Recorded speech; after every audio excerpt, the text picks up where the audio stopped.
BRS అధినేత కేసీఆర్ పై TPCC chief MLC Mahesh Kumar Goud మండిపడ్డారు.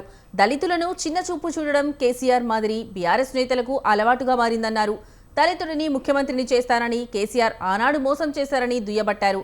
ఆయన బాటలోనే బీఆర్ఎస్ నేతలు నడుస్తున్నారని ఆగ్రహం వ్యక్తం చేశారు. దళితుడైన ప్రసాద్ గారికి మనం స్పీకర్ పదవి ఇచ్చాం.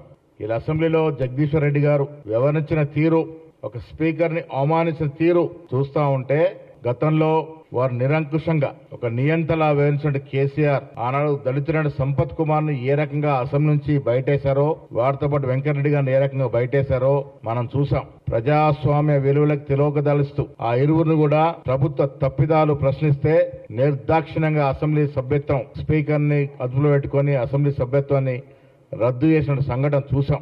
ఇది వారికి దళితుల పట్టినటువంటి నైజం. 2018లో మరొక దళితులైనటువంటి ఈనాటి ఉప ముఖ్యమంత్రి భట్టి గారిని సిఎల్పి నాయకుడు చేస్తే కుతంత్ర కుయక్తులు చేసి వారి హోదా లేకుండా చేసినటువంటి సంఘటన మర్చిపోలేదు.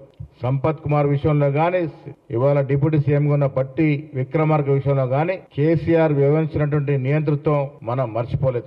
అడుగున బీసీల పట్ల, ఎస్సీల పట్ల ఆయన వ్యవహారం ఈ 10 ఏళ్లుగా చూస్తూ వచ్చాం. డిప్యూటీ ముఖ్యమంత్రి రాజయ్య గారిని ఉన్న ఫలంగా బర్తరఫ్ చేసినట్టు సంఘటన కూడా మర్చిపోలే. వారి ఎలా దళితుల గురించి మాట్లాడుతూ ఉన్నారు. మీకు తెలుసు మిత్రులారా, ఈ రాష్ట్రంలో 2023 ముందు మా అధినేతలు మల్లికార్జున్ ఖర్గే గారు, సోనియా గాంధీ గారు, రాహుల్ గాంధీ గారు, ప్రియాంక గాంధీ గారు రాష్ట్రంలో పర్యటించి ఈ రాష్ట్రంలో ఉన్నటువంటి రాజకీయ స్థితిగతులు వివరించి మేము అధికారంలోకి వస్తే దళితులకి, బీసీలకు న్యాయం చేస్తామనే మాట ఈ రోజు నిలబెట్టుకున్న సందర్భం. రేవంత్ రెడ్డి గారు ముఖ్యమంత్రి అయితే మహేష్ గౌడ్ గారు పీసీ అధ్యక్షుడు అయిన సందర్భం. ఇవాళ శంకర్ నాయక్ గారిని, విజయశాంతి గారిని, అధ్యక్ష దయాకర్ గారిని కౌన్సిల్ కి తీసుకొచ్చినామంటే మాకున్నటువంటి అకుంఠిత భావం, మాకున్న కమిట్మెంట్. మిత్రుల కాంగ్రెస్ పార్టీ ఇలా దేశంలో మాకు కాబోయే ప్రధానంగా ఉన్నట్టు రాహుల్ గాంధీ భారత్ జోడో యాత్ర చేస్తూ కన్యాకుమారి నుంచి కాశ్మీర్ వరకు ఆయన చేసిన యాత్రలో ఆయనకు వచ్చిన వినతులు, ఆయనకు వచ్చినటువంటి రిక్వెస్ట్లు, ఆయన భౌగోళికంగా స్థితిగతులు, అక్కడ పరిస్థితులు